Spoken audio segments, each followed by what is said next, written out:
Running a Fever episode 64. Time 72 hours a day is all I ask. That's all I want, 72 hours. Started at the Botanical Gardens today. Surprisingly busy today. I've already passed 3 or 4, maybe 5 people. And just been going for a few minutes. And here comes another one. Chose it because I have a feeling it is the most convenient place to start my workout in terms of the available parking, traffic, and distance. In other words, how quickly can I get on the trail and off the trail?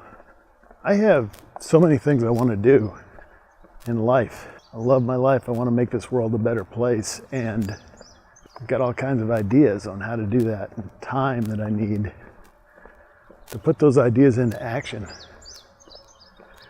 So if I can't get my 72 hours a day, I'm just going to have to live a really, really long life. So I'm committed to doing that, but I don't really want to work out for an hour or more a day. I'm trying to do that now just to get started on this trail, kind of extending my range walking wise, not necessarily for the strength training. There I just want to improve my strength, increase my muscle mass so my body is more efficient. Burning fat. I don't know if it's really more efficient. Efficiency would have me burning as few calories as possible, but given the nature of our society and my life and my tendencies, diet-wise, the more calories I burn, the better I am, better off I am. And I don't think it takes a long time to do that. I really don't. I don't think you need to spend 2 hours in the gym every day.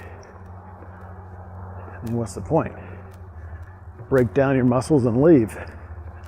Let them rebuild for a couple of days. Did work out all the soreness last week, which was good. Howdy. I was hungry to get on that trail last Monday because I've been sore all weekend from the workout. Today I just have energy to burn because didn't work out Thursday and Friday, and I'll go ahead and go into the medical report now. Medical department. Thursday I got the results of that strange x-ray that I had where they shot the x-rays up through my neck at an angle. Really strange. The good news is I got a diagnosis. Now, I mean, I knew something was wrong, but the fact that it's diagnosed means I know what is wrong. So there was going to be something wrong no matter what, whether I found a diagnosis or not. So there were several words mentioned: degenerative, arthritic, bone spurs, and calcification. Now I'm scheduled to see, well, I got a call from them today. I'll have to schedule it tomorrow, but the next step is to see, and I think as a neurosurgeon or a orthopedic surgeon or an orthopedist. I'm going to have to ask him because I know there's a difference. One of them probably deals with joints and things like that. The other one deals with spine, back, things which would probably be mine, although there is a joint. And my neck, and neck is a joint. Now this kind of took me aback. Of course, I immediately Googled everything, and of course there's always, some natural remedy out there. I think people want that, so people want something, those things naturally appear. How true or Bible that is, I don't really know at this point. In any event, I don't think it's permanent, and I hope to get similar news when I consult with the next physician in line. So one of the things that was mentioned was activity, and of course I didn't start feeling this until February, when I'd been exercising for 3 months and dieting for a month or so. But the disease or the disorder can certainly cause the type of problems I'm having. Those changes in bone structure affect tendons. At least that's what I read. And of course there are plenty of medical journal articles out there, which are probably trustworthy, but who can read those? I can't even tell what they're using for. Their statistical language is incomprehensible to me. And I'm a pretty smart, well-read guy, but yeah, that stuff is, a lot of it is beyond what I can understand. It's very specific to this technical field, but that's why we have medical professionals, and that's why I strongly recommend using them whenever needed, and I've needed them a lot lately. And I went this direction, which is, I don't know, let's just say I'm heading north from the botanical gardens, mainly because it's easier to count. You know, the other way, I wind up in Veterans Park in the sort of vague nebula of where is this on the trail, because you go from 0.25 to 5.3 or something like that. And this way we're counting down from 3.8. So I'm going 2 miles out and 2 miles back. Try to do 4 miles today. So 2.8, 1.8, and I turn. No problem. Now, as far as the terrain goes, it doesn't matter as much anymore where I go because I'm covering more than a third of the trail. So this means I'll probably see a variety of terrain. This is mostly flat. I don't know if I'll get to the hills on this one, but there's probably one way I can go where I hit the hills in both directions, and that would be pretty challenging. May try that next time. So I've gone with the convenience aspect in order to put more hours in my day, more time to do other things. But as long as I keep extending my distance, the time is going to increase. It's just no getting around that.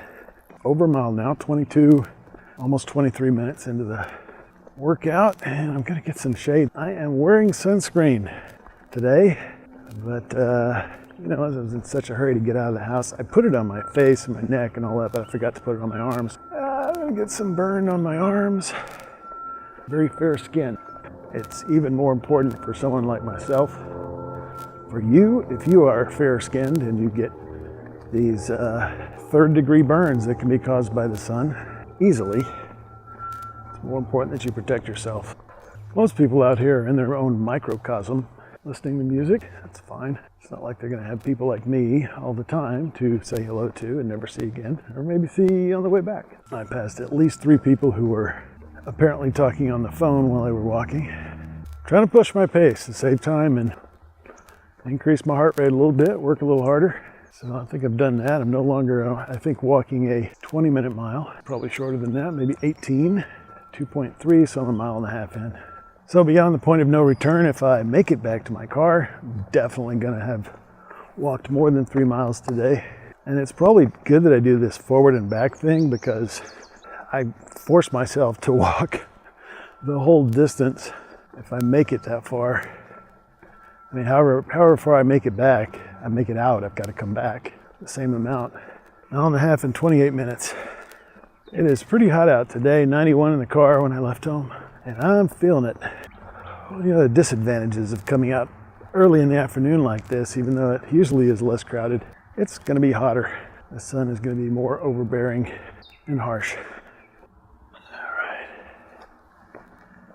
I snapped a photo today. You're going to get a nice bland picture of the prairie restoration area of the park. So view that and enjoy the peaceful, pastoral goodness right in the center of a hustling, bustling city. Actually, more like a park between 2 cities, but you get the idea. The hustling and bustling never stops between Springdale and Fayetteville. I guarantee you that. If I make it to that 1.8 mile point, and it's going to be within a third of a mile of the old stomping grounds. So I'm almost to the point where I could get, you know, dropped off at botanical gardens or the old stomping grounds and get picked up in the other location. Should I ever get a chauffeur, that may be an option. So I want to get at least a little bit of this hill because the incline is coming up. Last mile marker I saw was 1.94. All right, that was 1.82, and I am entering the steep part of the hill.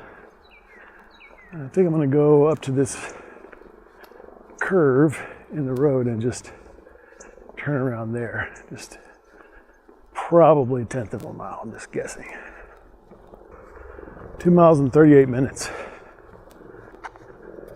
It's coming out, and hopefully going back will be good. I think I've got my pace up pretty good.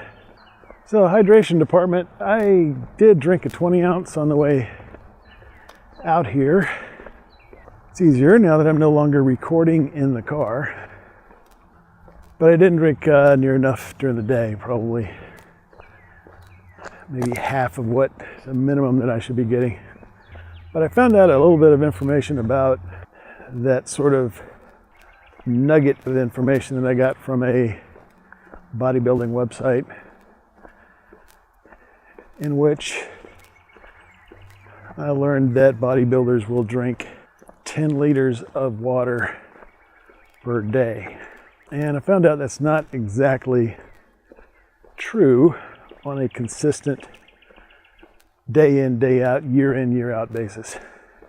I found a very interesting video, and you can probably find it, workout tips from actors or something like that.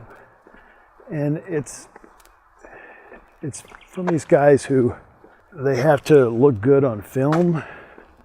So what do they have to do for that? If they're playing a guy who's really muscular like a superhero, Hugh Jackman was one of the guys, Ben Affleck, and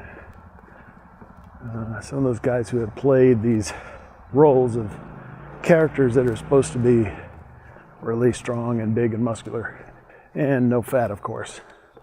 I mean, it's easy to draw somebody like that in a comic book. To actually look like that is not so easy. And one of the bodybuilding tricks is, and when bodybuilders, part of their thing is posing. So they need to display their muscles and definition and things like that. The only way you get definition is to have as little fat as possible. But it's not just fat. You probably heard that the body's 2/3 water. So a lot of that's going to be water. And I actually used this trick at the end of the Biggest Loser contest that I was in at work. It's a little extreme, and I didn't really know specifically how to do it. I don't think I was drinking the 10 liters. What happens is your body gets trained such that it expects that you're going to have that much water coming in, so it doesn't retain any water. And once you have it tricked, and I think one of them said 36 hours before, the scene where they have to have their shirt off or whatever, you just quit drinking water. It just all goes away. But leading up to that, they also are working out for 3 months on a really vigorous schedule, almost full time. So don't think when you see these guys in the movies that they're that way all the time. No, they prepared for that specific scene that you're watching for months.